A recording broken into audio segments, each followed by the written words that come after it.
it's Ali. Thanks so much for joining me in my craft room today. I've recently finished a huge reorganising project with my hundreds of cutting dies, and I'm loving this new system so much that I just knew it would be helpful to some of you out there. So fingers crossed this video helps some of you get all your die cutting supplies neat, tidy and accessible.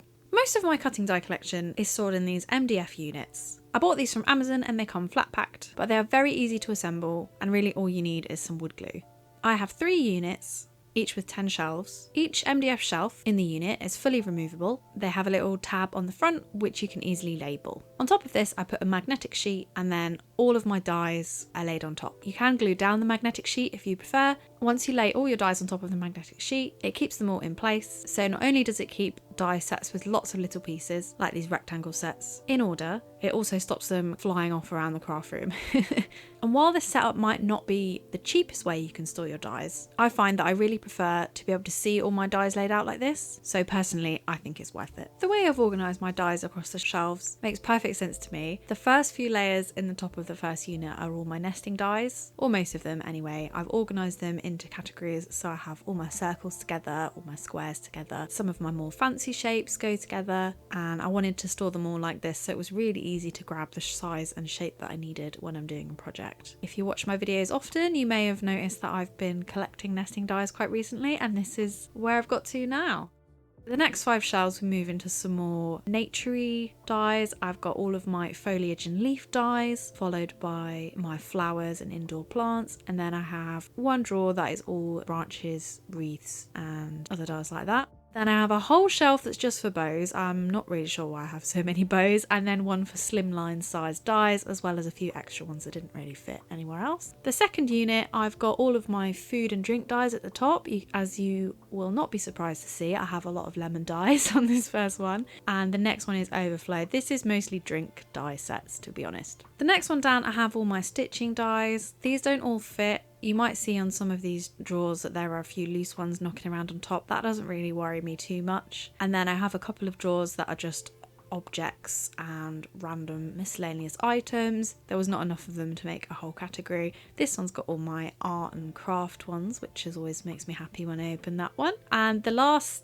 section in this unit, I have a shelf full of tags. These are my smaller tag sets, and then the rest is all Christmas. So my Christmas stuff is organised loosely into categories. I have all my Christmas foliage and trees and poinsettias on one shelf, and then I have a whole shelf full of snowflakes and stars as well, because I'm most likely to use stars really on my Christmas projects. I love that one, it looks so pretty. And then the very last one, I have all my Christmas sentiments organised into one shelf. To be honest, there's too many to fit on here. It'll do for now. The second unit, I've put all of my sentiment dies in one place, which I find really handy because I tend to go for a shape like this to fit a stamp, and it's good to have them all in one place. Then I have some of my decorative dies with lots of borders and hearts and things like that. Then I have some garden and house themed drawers, so this one is all like buildings and little cottages and villages, which is quite sweet. And then I have all of my scene building dies in one place. I wanted to put all of the grass and clouds and things like that all together, so that just kind of makes sense with how I craft. And the last one, this top one, is all my people, and then like a little bit of overflow just there in the corner, which is the only space I have. And then the rest of the drawers are all sentiments. I decided to organise my sentiments into themes. So my very first one is all birthday sentiments, because if I'm making a birthday card, I know exactly where to go. The next one, this one's a little bit random, but lots of my lesser used sentiments. And then I have a whole drawer for baby and thank you. I know that's kind of a random assortment. And then down here at the bottom again, this is a little bit random, lots of other sentiments. I do love a sentiment die, so you'll see I've got a lot in here. So the eagle-eyed among you will have seen there is some other things in this area, and I have this basket which has a lot of my die sets in. When it's a set with lots of pieces, I find it much more economical to store it this way and just kind of flick through and see what I have. So each of my sections in this basket are sectioned off with some homemade dividers. These are just made from really heavyweight white cardstock. They measure 9.5 inches tall by 6.5 inches wide, and that is just the perfect size to fit into my basket. I think it's 350 GSM card, and I have just rounded off the corners and written what the category is at the top. At the very front, I've got my little die sets. Most of these are from Hunky Dory, they're little moonstone dies. Then I have all my Sizzix dies, which I keep in the original packaging because it just comes in a nice little envelope. The next section is Crafter's Companion. I've got quite a few of these now, so I thought they'd have their own section.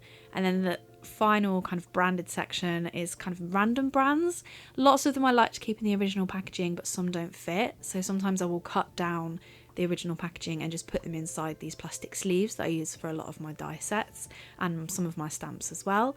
The next section is a lot of AliExpress die sets. Many of these don't have a name, so I sometimes mix sets together, and if it's a set that should just be alone, then I will just make up a name for it. They're all stored again inside these plastic sleeves with a white backing card and then a little label at the top.